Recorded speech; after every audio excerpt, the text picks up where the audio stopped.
Hello everybody, my name is James, hope you're all doing well, and welcome back to another video.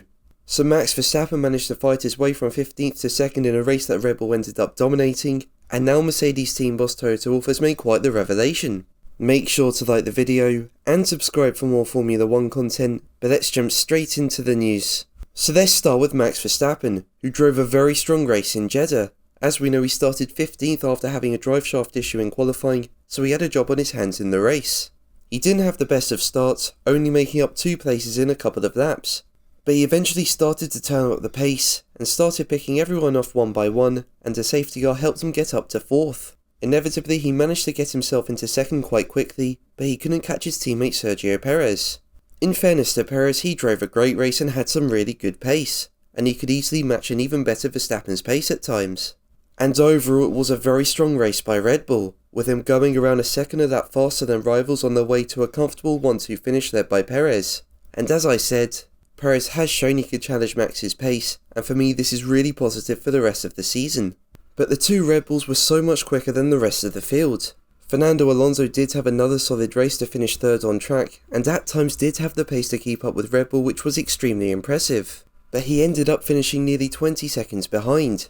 And on top of that, he ended up getting a 10-second penalty post-race due to incorrectly serving a time penalty when pitting under the safety car. So while George Russell finished in 4th, he actually ended up snatching a podium. Lewis Hamilton ended up in 5th, and honestly I'd say that the Saudi Arabia Grand Prix was a step in the right direction for them.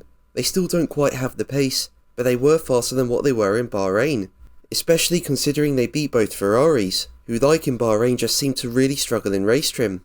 So that will be really encouraging for Mercedes, and team boss Toto Wolff does seem very optimistic for the future.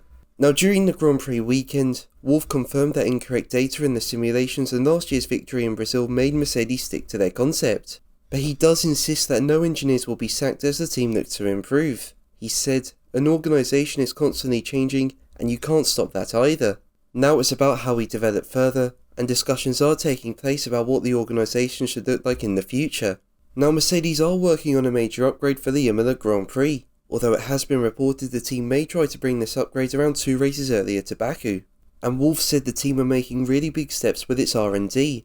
He was quoted by the racers saying, "We're making really big steps at the moment with our R&D, with our understanding in the wind tunnel. And that's really big steps, because we just needed to have the confirmation in Bahrain that we got it wrong.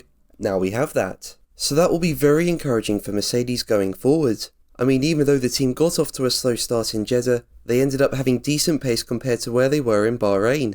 So the upgrades they brought certainly helped, and for me it does show the team are on the right track. So it'll be interesting to see what the team bring with their major upgrades in a few races time.